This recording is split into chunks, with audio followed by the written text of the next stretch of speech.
Bram Stoker's Dracula, unabridged audiobook. Chapter 2. Jonathan Harker's Journal. 5th of May. I must have been asleep, for certainly if I had been fully awake, I must have noticed the approach of such a remarkable place. In the darkness, the courtyard looked of considerable size, and as several dark ways led from it under great round arches, it perhaps seemed bigger than it really is. I have not yet been able to see it by daylight. When the carriage stopped, the driver jumped down and held out his hand to help me down. Again, I could not but notice his extraordinary strength. His hand actually seemed like a steel vice that could have crushed mine if he had chosen. Then he took out my luggage and placed it on the ground beside me as I stood close to a great door, old and studded with large iron nails, and set in a projecting doorway of massive stone. I could see even in the dim light that the stone was massively carved, but that the carving had been much worn by time and weather. As I stood, the driver jumped again into his seat and shook the reins. The horses started forward, and carriage and all disappeared down one of the dark openings. I stood in silence where I was, for I did not know what to do. Of bell or knocker there was no sign. Through these frowning walls and dark window openings, it was not likely that my voice could penetrate. The time I waited seemed endless, and I felt doubts and fears crowding upon me. What sort of place had I come to, and among what kind of people? What sort of grim adventure was it on which I had embarked? Was this a customary incident in the life of a solicitor's clerk sent out to explain the purchase of a London estate to a foreigner? Solicitor's clerk. Mina would not like that. Solicitor. For just before leaving London, I got word that my examination was successful, and I am now a fully qualified solicitor.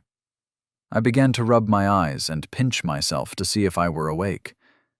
It all seemed like a horrible nightmare to me, and I expected that I should suddenly awake and find myself at home, with the dawn struggling in through the windows, as I had from time to time felt in the morning after a day of overwork. But my flesh answered the pinching test, and my eyes were not to be deceived. I was indeed awake, and among the Carpathians. All I could do now was to be patient, and to wait for the coming of the morning. Just as I had come to this conclusion, I heard a heavy step approaching behind the great door, and saw through the cracks the gleam of a coming light. Then there was the sound of rattling chains and the clanking of massive bolts drawn back. A key was turned with the loud grating noise of long disuse, and the great door swung back. Within stood a tall old man, clean-shaven except for a long white mustache, and dressed in black from head to foot, without a single speck of color about him anywhere. He held in his hand an antique silver lamp, in which the flame burned without chimney or glass cover of any kind, throwing long, quivering shadows as it flickered in the draught of the open door. The old man motioned me in with his right hand with a courtly gesture, saying in excellent English, but with a strange intonation, "Welcome to my house. Enter freely and of your own will." He made no motion of stepping forward to meet me, but stood like a statue, as though his gesture of welcome had fixed him into stone. The instant, however, that I had stepped over the threshold, he moved impulsively forward, and holding out his hand, grasped mine with a strength which made me wince, an effect which was not lessened by the fact that it seemed as cold as ice, more like the hand of a dead than a living man.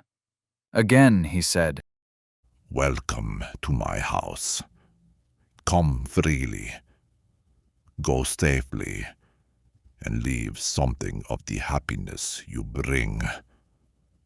The strength of the handshake was so much similar to that which I had noticed in the driver, whose face I had not seen, that for a moment I doubted if it were not the same person to whom I was speaking. So, to make sure, I said in a questioning tone, "Count Dracula?"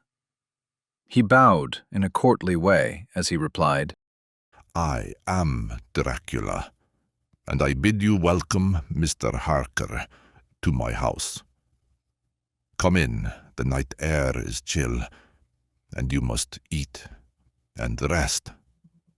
As he was speaking, he put the lamp on a wall bracket and, stepping out, took my luggage. He had carried it in before I could stop him. I protested, but he insisted. No, sir, you are my guest. It is late, and my people are not available. Let me see to your comfort myself. He insisted on carrying my luggage along the passage, and then up a great winding stair, and along another great passage, on whose stone floor our steps rang heavily. At the end of this he threw open a heavy door, and I rejoiced to see within a well-lit room in which a table was spread for supper, and on whose mighty hearth a great fire of logs, freshly replenished, flamed and flared.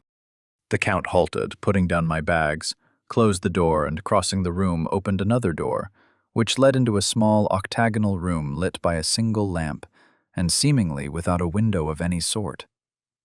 Passing through this, he opened another door and motioned me to enter.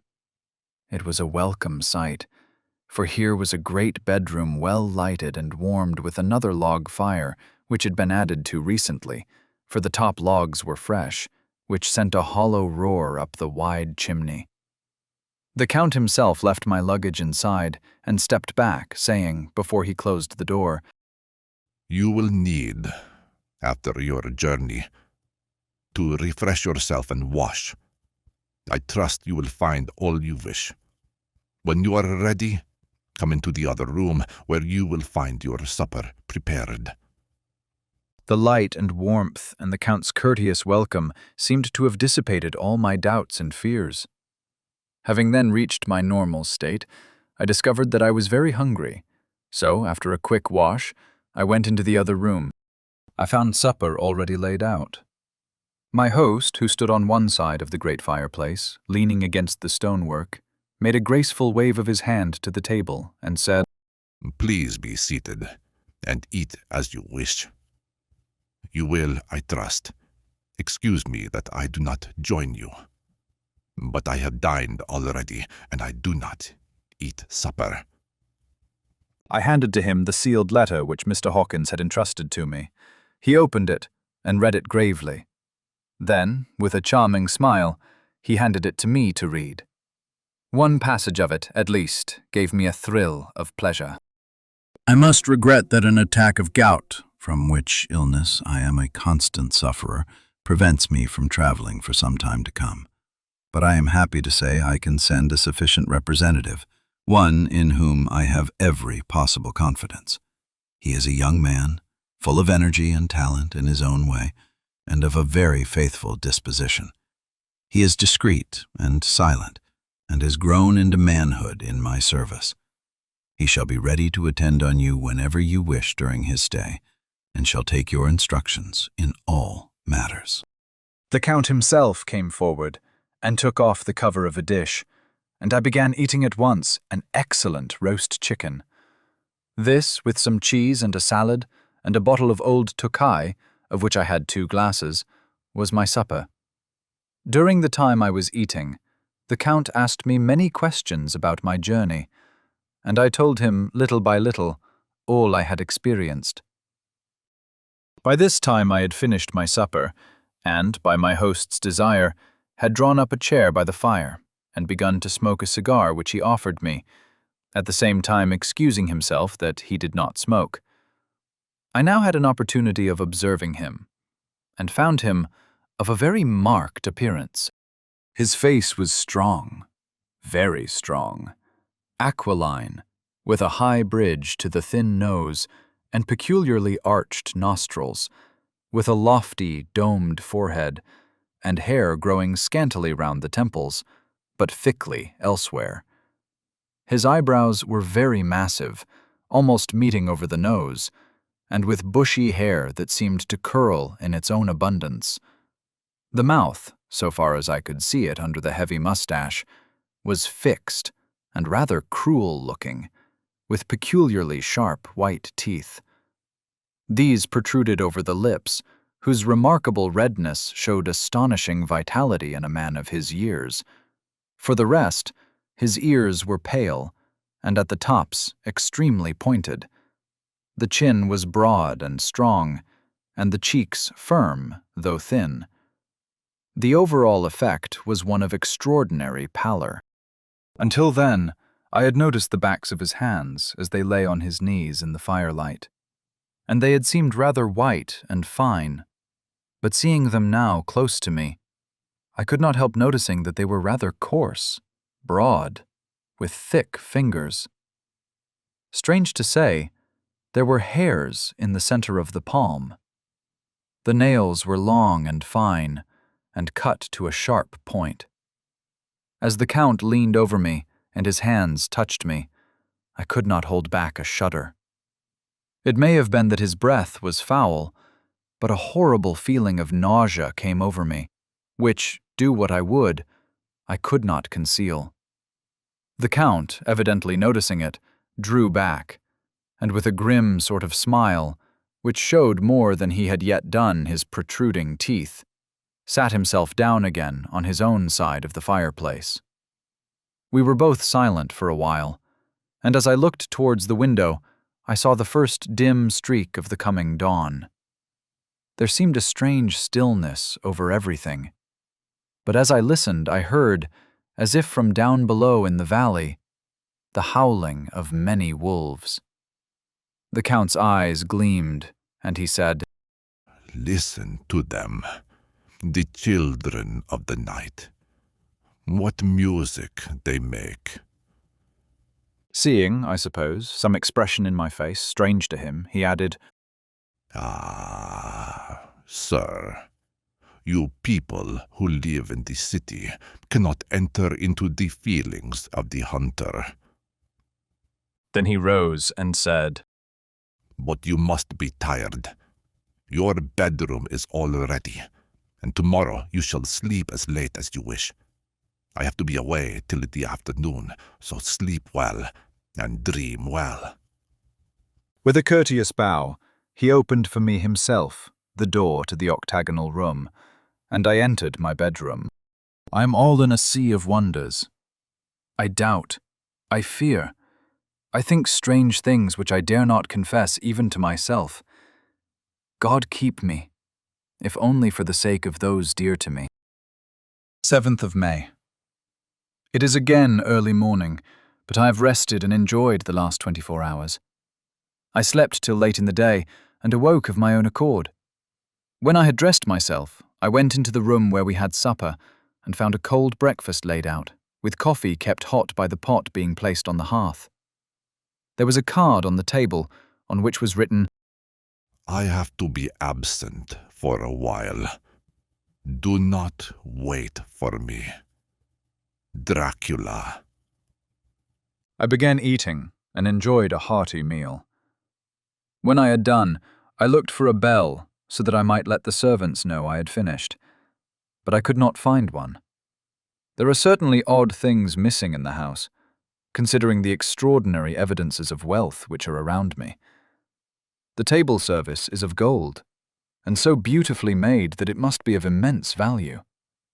The curtains and upholstery of the chairs and sofas, and the bed hangings, are of the costliest and most beautiful fabrics, and must have been of fabulous value when they were made, for they are centuries old, though in excellent order. I saw something like them in Hampton Court, but there they were worn and frayed and moth-eaten. But still in none of the rooms is there a mirror. There is not even a dressing mirror on my table, and I had to get the small shaving mirror from my bag before I could either shave or brush my hair. I have not yet seen a servant anywhere, or heard a sound near the castle, except the howling of wolves. Some time after I had finished my meal, I do not know whether to call it breakfast or dinner, for it was between 5 and 6 o'clock when I had it. I looked about for something to read, for I did not like to go about the castle until I had asked the Count's permission. There was absolutely nothing in the room, book, newspaper, or even writing materials. So I opened another door in the room and found a sort of library. The door opposite mine I tried, but found it locked. In the library I found, to my great delight, a large number of English books, whole shelves full, and bound volumes of magazines and newspapers. A table in the centre was covered with English magazines and newspapers, though none of them were of very recent date. The books were of the most varied kind: history, geography, politics, political economy, botany, geology, law, all relating to England and English life and customs and manners. There were even such books of reference as the London Directory, the Red and Blue books, Whitaker's Almanac, the Army and Navy lists, and, it somehow gladdened my heart to see it, the Law list. While I was looking at the books, the door opened and the Count entered. He saluted me in a hearty way and hoped that I had had a good night's rest. Then he went on. I am glad you found your way in here, for I am sure there is much that will interest you. These friends, and he laid his hand on some of the books, have been good friends to me, and for the past few years, ever since I had the idea of going to London, have given me many, many hours of pleasure. Through them I have come to know your great England, and to know her is to love her. I long to go through the crowded streets of your mighty London, to be in the midst of the whirl and rush of humanity, to share its life, its change, its death, and all that makes it what it is. But alas, as yet I only know your language through books. To you, my friend, I hope that through you I may learn to speak it. But Count, I said, you know and speak English thoroughly. He bowed gravely. I thank you, my friend, for your very flattering opinion, but I fear that I am only a little way on the road I wish to travel. True, I know the grammar and the words, but I do not yet know how to speak them. Indeed, I said. You speak excellently. Not so, he answered. Well, I know that if I moved and spoke in your London, everyone there would know me for a stranger. That is not enough for me. Here I am noble. I am boyar. The common people know me, and I am master. But a stranger in a strange land, he is no one. People do not know him, and if they do not know him, they do not care about him.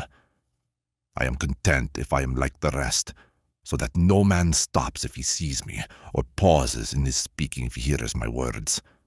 Ah, he stranger. I have been so long master that I would be master still, or at least that no other should be master of me.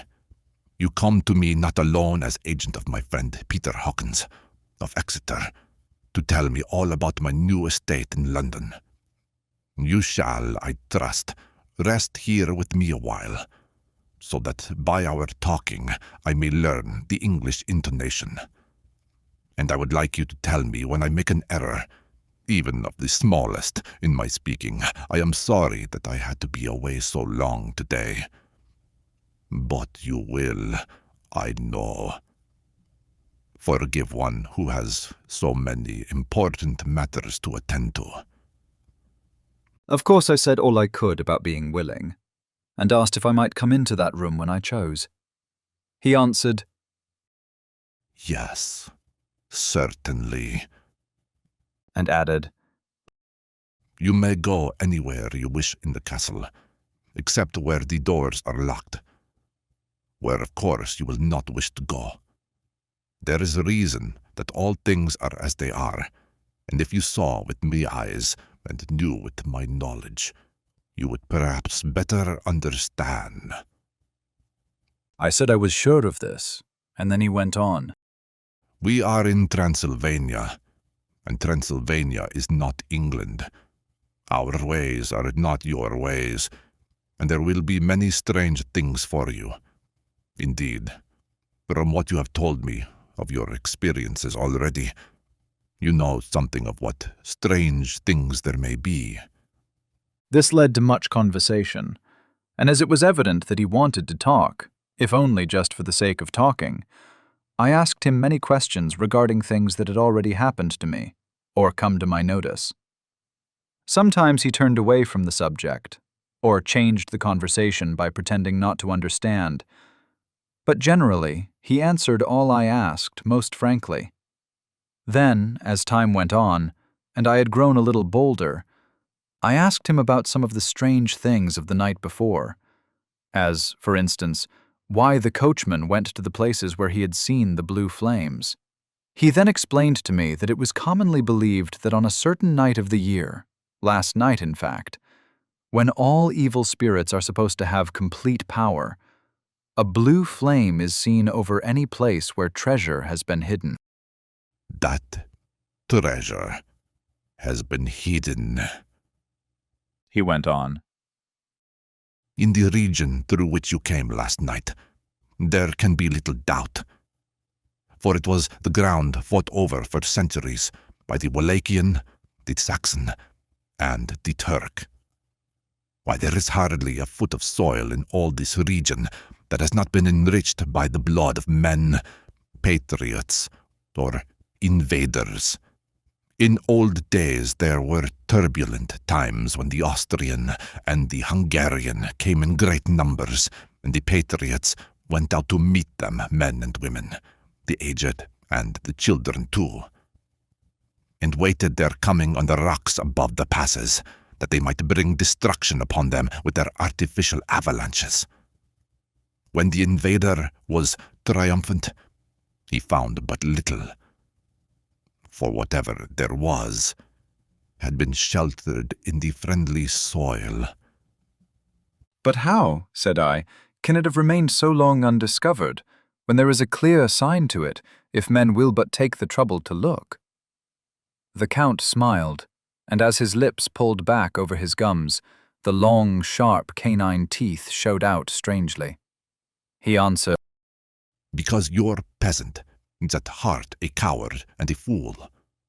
Those flames only appear on one night, and on that night no man of this land will, if he can help it, stir outside his doors.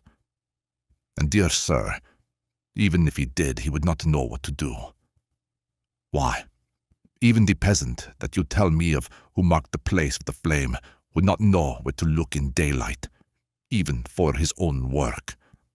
Even you would not, I am sure, be able to find these places again.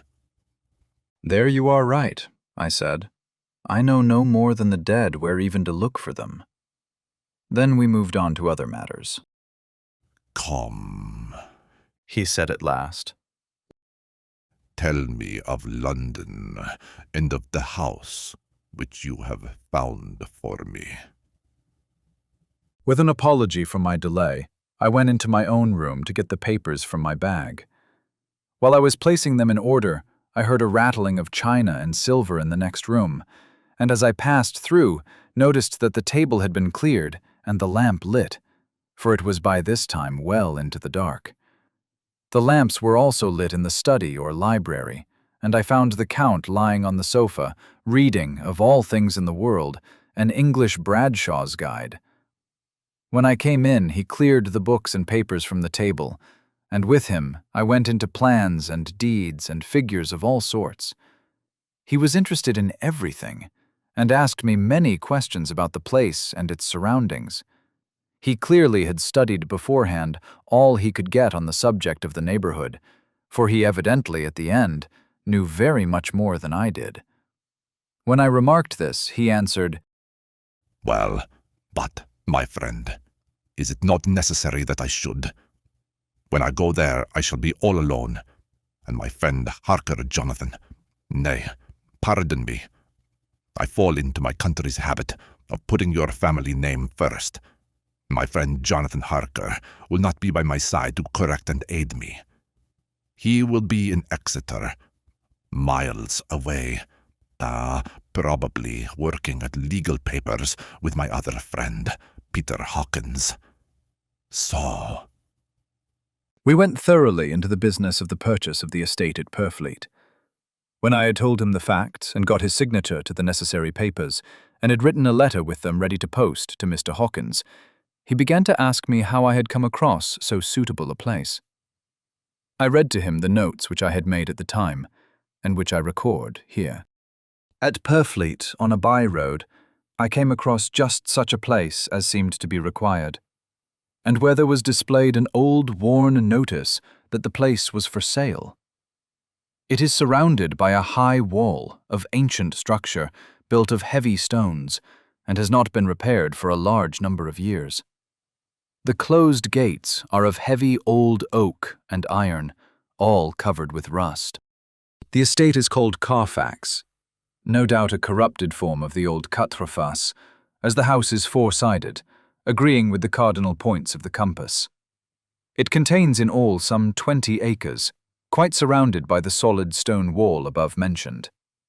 There are many trees on it, which make it in places gloomy, and there is a deep, dark-looking pond or small lake, evidently fed by some springs, as the water is clear and flows away in a fair-sized stream. The house is very large, and of all periods back, I should say, to medieval times, for one part is of stone, extremely thick, with only a few windows high up and heavily barred with iron. It looks like part of a keep, and is close to an old chapel or church. I could not enter it, as I had not the key of the door leading to it from the house, but I have taken with my Kodak views of it from various points. The house has been added to, but in a very irregular way, and I can only guess at the amount of ground it covers, which must be very great. There are but few houses close at hand, one being a very large house only recently added to and formed into a private mental asylum. It is not, however, visible from the grounds. When I had finished, he said, I am glad that it is old and big. I myself am of an old family, and to live in a new house would kill me. A house cannot be made fit to live in a day. And after all, how few days go to make up a century. I rejoice also that there is a chapel of old times. We Transylvanian nobles do not like to think that our bones may lie among the common dead. I seek not cheerfulness nor joy, not the bright rich beauty of much sunshine and sparkling waters which please the young and happy. I am no longer young, and my heart, through weary years of mourning over the dead, is not in tune with joy. Moreover, the walls of my castle are broken, the shadows are many, and the wind breathes cold through the broken battlements and casements. I love the shade and the shadow, and would be alone with my thoughts when I may. Somehow his words and his look did not seem to agree. Or else it was that his cast of face made his smile look sinister and dark. Soon, with an excuse, he left me, asking me to put all my papers together. He was away for some time, and I began to look at some of the books around me.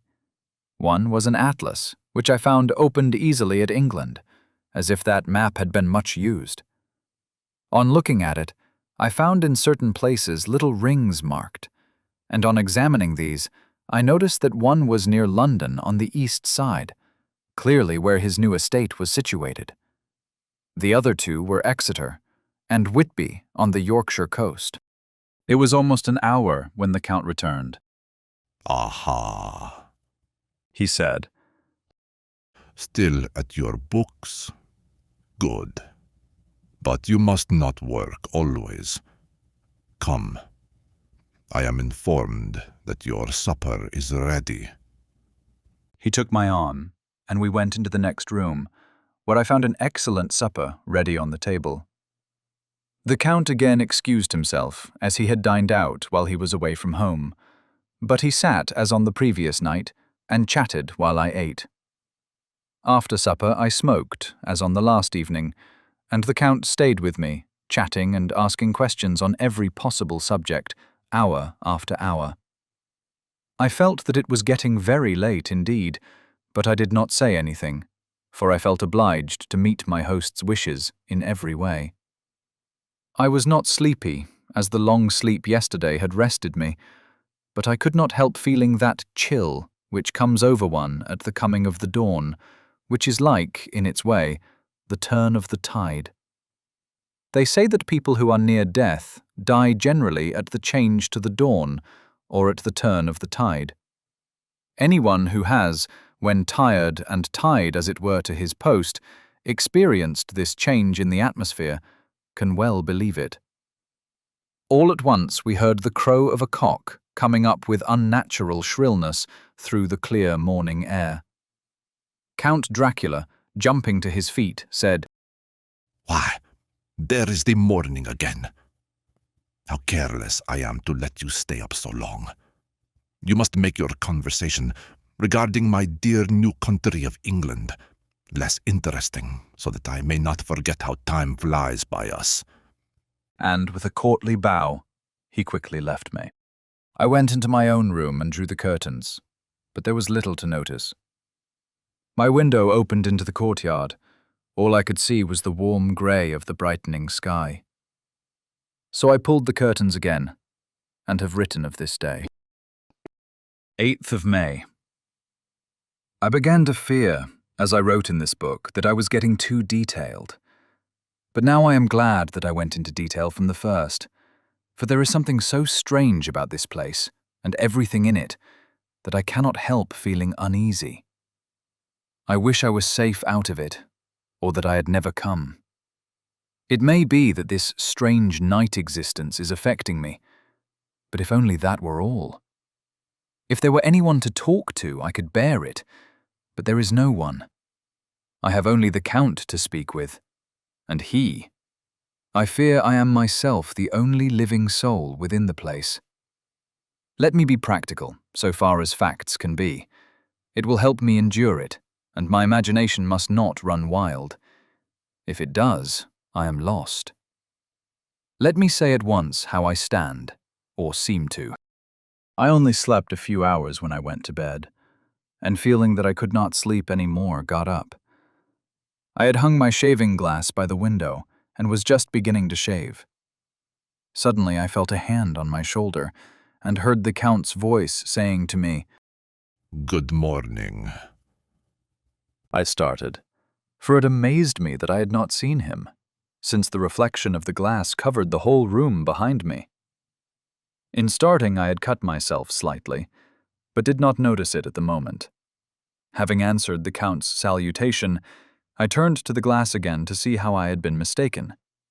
This time there could be no error, for the man was close to me, and I could see him over my shoulder. But there was no reflection of him in the mirror. The whole room behind me was displayed, but there was no sign of a man in it, except myself. This was startling, and coming on top of so many strange things, was beginning to increase that vague feeling of uneasiness which I always have when the Count is near. But at that moment I saw that the cut had bled a little, and the blood was trickling over my chin. I laid down the razor, turning as I did so half round to look for some bandage. When the Count saw my face, his eyes blazed with a sort of demonic fury, and he suddenly made a grab for my throat. I drew away, and his hand touched the string of beads which held the crucifix. It made an instant change in him, for the fury passed so quickly that I could hardly believe that it was ever there. "Take care," he said. "Take care how you cut yourself. It is more dangerous than you think in this country." Then seizing the shaving glass, he went on, "And this is the wretched thing that has done the mischief. It is a foul trinket of man's vanity. Away with it." And opening the heavy window with one wrench of his terrible hand, he flung out the glass, which was shattered into 1,000 pieces on the stones of the courtyard far below. Then he withdrew without a word. It is very annoying, for I do not see how I am to shave, unless in my watch case or the bottom of the shaving pot, which is fortunately of metal. When I went into the dining room, Breakfast was prepared, but I could not find the Count anywhere, so I breakfasted alone.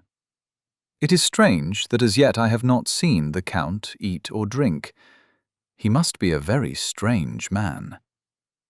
After breakfast, I did a little exploring in the castle. I went out on the stairs and found a room looking towards the south. The view was impressive, and from where I stood there was every opportunity of seeing it. The castle is on the very edge of a sheer precipice. A stone falling from the window would fall 1,000 feet without touching anything. As far as the eye can reach is a sea of green treetops, with occasionally a deep gap where there is a deep gorge. Here and there are silver threads where the rivers wind in deep gorges through the forests. But I am not in the mood to describe beauty, for when I had seen the view, I explored further. Doors, doors, doors everywhere, and all locked and bolted. In no place save from the windows in the castle walls is there an available exit. The castle is a true prison. And I am a prisoner.